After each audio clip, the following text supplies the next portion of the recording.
Hello, Yeah. I'm Brianna. Nice to meet you. nice to meet you. Yeah.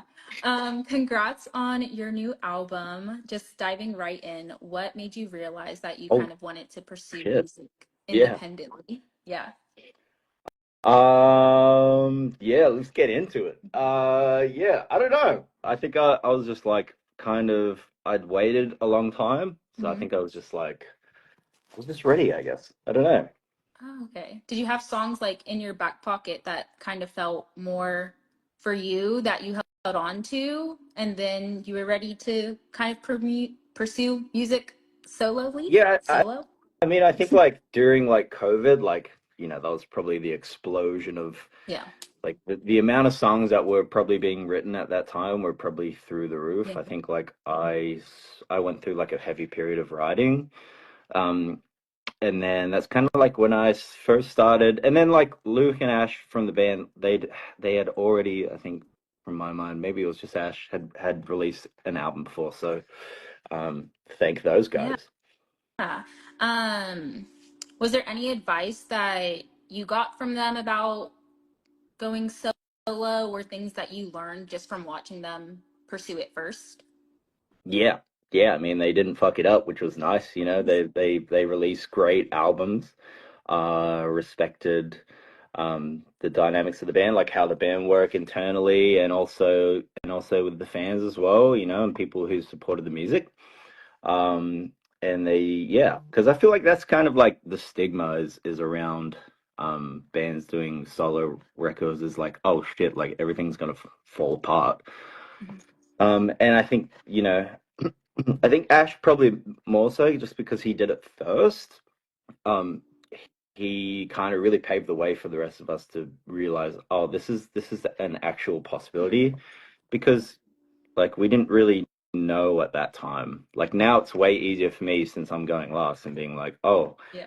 like I've the blueprint, I've like the guidelines, like when you go bowling and you have like the rails, Oh, the the bumpers? Yes. bumpers. Yeah, that's what I did. And like I even had like the little thing that you push it off. Oh. That's what I did. But those guys really kind of like, they were bowling without the bumpers. Yeah. What did you learn, I guess, about writing independently that really surprised you, that you just didn't expect? Um. Oh yeah, good question. I think. I mean, I've been writing by myself for since for a long time. But I think like in terms of actually making an album, like how difficult it is to actually put together a body of work that's kind of representative of who you are as an artist now. I think that was really quite difficult for me, but I also had like, Jackson and David and TMS who I worked with on the album, they produced and wrote it with me, like were great um to kind of help me help me along. Please help. Please please help. Yeah. So they helped me a lot. Yeah. How did you navigate finding your sound outside of the band, and what are your like personal musical influences? How did I navigate it? Very timidly. Yeah, like a little like a like a little I'm not gonna say that. I mean, everyone in the band kind of has like their own kind of niche. Hmm. Um, mine, especially with this album, kind of it lent itself more to like European Hmm. alt rock. Like Phoenix and a band called The Radio Department was pretty huge. They're a Swedish duo, kind of like pop alternative band. Um, and who else was in there? There's bands like someone actually brought up The National the other day, which is probably very valid. Like Gang of Youths, like especially with the first single.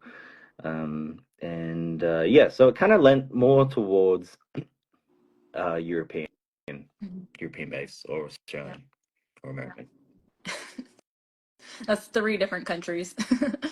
How did you start the album? What was the first song that really kicked things off for you? I Wanted to Stay was probably pretty big, pretty pivotal. It's the first song I kind of wrote with Jackson. Hmm. And I think that's kind of when I realized that maybe the album was kind of, it could be something different than to what I had kind of implanted in my mind. I think I had like such a rigid view of what I wanted to make, and that kind of like blew the doors down and made me realize, oh, like it could be, um, I don't know, it could actually become something greater than what I first imagined. Hmm.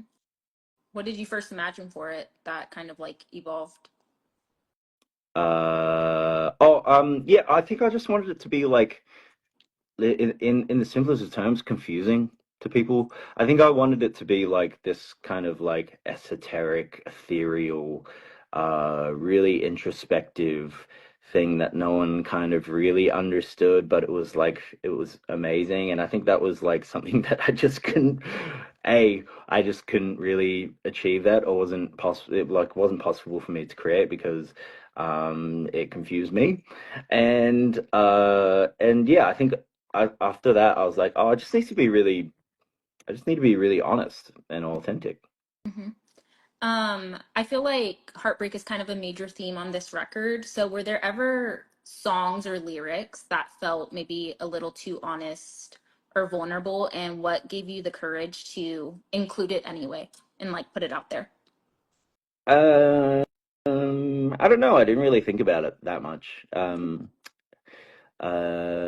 Which is weird because I just think about everything. And Yeah, I think it was just like the songs in within themselves, like they have so many different meanings. Even if it's just like a song, there's multiple meanings for me. So I just wanted it to be like uh, tell a story. Yeah. Tell us a story, man. Yeah, that's it. Which song on the album would you say you're most proud to have written? Three Swords, which is the last song, Mhm. is a song that means a lot to me. It talks about my childhood. It talks about where I am now. It talks about kind of like how I feel about the last 29 years of life. And it became kind of like more of a blossoming song. At the start, it was like a little more depressing. Mhm. But as the process grew, yeah, it just became a song about like acceptance and like there's a certain like uh, gentleness in the way that I'm talking to myself, which I really like. Yeah. Was there a song on the album that was a little bit difficult to finish or get past the finish line, I suppose? Yes, all of them. I think, yeah, the whole. I mean, Call Me When You Know Better kind of took a while, but yeah, they all kind of like because I was just kind of dipping my toe in and Yeah. out of the process, so they all took a a really long time.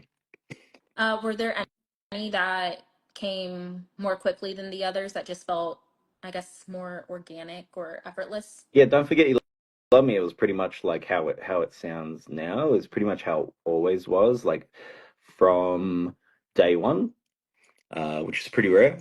So yeah, that one. Cool. Cool. And then is there like a standout lyric that when it came to you, you got really excited about it and you're like, this is good? Uh, no, this is good. Um, I really love the lyrics in Sweet Dream. Hmm. As a whole, that's probably like, um, my favorite song lyrically. Just because it's kind of stays within the lines that I drew for myself, and it like really plays on that concept. Um, and Sunsetter for sure. Yeah. And how did you pursue kind of like the visual aspect of the album? I got a chance to watch it all this morning and it seems very like Mm. similar, but super broken up. So kind of what was your inspiration for that? For the visuals, yeah, I think it was like I think I also reconnected with a good friend, Andy DeLuca, Okay. and I also had a great a great team that kind of helped me because I kind of like these guidelines that um that I felt could be cool for the album visually, but I kind of needed help to kind of like actualize those. But I think that a lot of them kind of they play on kind of the big theme is like loops Yeah. and how and cycles and feeling like you're kind of stuck in a cycle, and also these themes of like very large open naturalistic spaces that are very cinematic, and then also very like isolating um and like debilitating kind of like scenes that are Yeah. kind of going that are in my head. So there's an aspect of surrealism there too, Yeah. I think. And with filming this alone, did it feel like you had more like creative freedom, or did it feel heavy, like all the work was on you? You didn't have to like share. No, I think like in terms of the creative freedom, like I have just as much creative freedom as with the band, but there's definitely more responsibility just because I'm not like I don't have them to kind of lean on in terms of opinions to help clarify certain situations. Like during the songwriting process, like we'd just be talking about songs all the Mhm. time, which helps it. It like helps it along the way, but with this one, it was more just me kind of thinking. Yeah, so there was a lot of like me kind of going around in circles in my Oh, head. no. I Did know. you get any advice from them in the creative process, or did you really want to keep it, I guess, more independent and outside of Five Sauce? I mean, I've learned pretty much everything I know about songwriting with the Yeah. guys, and from the guys. So I definitely over the last 15 years, like I've learned so much from them. Like they're the best songwriters that I know. And so I feel very lucky to just be like kind of observing how they work. And also like why they do what they do is really important. Like there needed to be a why for me to um kind of do this in the first Yeah. place. And but in terms of actually doing it, no, there was just kind of me just like this was a big period of me growing up as an artist without, you know, me boys. Yeah. In the future, do you see yourself kind of casually coming out with more solo music, or is it something that's a little bit more of a priority to you? And how does now experiencing writing on your own like impact whenever you're writing with the band again? Like, has it changed any perspective for you? Definitely. Yeah, I feel like I just know myself better. So I Yeah. know, I think I was coming to a point where I was just getting a little bit stagnant in my writing. Mhm. I didn't really know what I liked. I was getting a little bit confused of how to kind of operate within my like there was a there was just something missing, I think. So I needed to like essentially go figure my shit out. um, and then come back and be like, oh, okay, I know my role, I know like what I love, Yeah. and then I can just like lean into that. Mhm. Before we wrap up, there is an extreme amount of fan Okay, yeah, questions. So I'm saying like, we'll get started on these just a couple minutes sooner than I typically would. I'm opening up the question bubble at the bottom if anyone wants to add anything. oh, where's that? Um, I think Oh, there it has, it is. yeah. Let me just skim through this. Oh, okay, I like this one. If you could say something to yourself from 5 years ago, what would you say? Uh, dude, I'd say stop playing so many video games. And also, tell your friends you love them. Tell your family you love them. Stop drinking so much, go for a walk, take off the skinny jeans, leather jacket's a little too small for you, and yeah, that's it. All right. There's a lot of questions in here about Soup, soup and coffee. soup, and coffee. And I don't know where the soup thing came from, but I love it. Is it? What's your favorite soup? What's your favorite soup? My favorite soup, I'm loving a mushroom soup right now. Ew, Ew. ew. Ugh. Um, No, I won't. I won't yuck your yum. Yeah, someone what you? asked, why does so Yeah, much can we of talk your about the soups a little, a little no, longer? why does so much of your promo revolve around cake being smashed into your face? Um, I don't know. I mean, I did Hmm. one. I guess I did two, like, kind of videos with the cakes being smashed. I don't know. I love cake. I have cake in my fridge right now. Was that your idea or was that brought to you? I was probably brought to me, and I was Okay, like, that sounds sure. fun. All right. This one asks, what song from Order Chaos Order to start my day? Oh, to start your day? Yeah. Endless Ways, probably. I don't know. It depends what mood you're in. The whole album's pretty sad, so I'd end it with it. Yeah. And then what is your favorite memory from creating the record? That's a good question. I tried Hailey Bieber's smoothie from Air One, Yeah. and it blew me away. Really? Yeah, it was really good. Um, and then obviously, the you know growing as a person Yeah. throughout the process. How did the Air One smoothie like play a role in creating the album? Why is that the standout memory or favorite memory?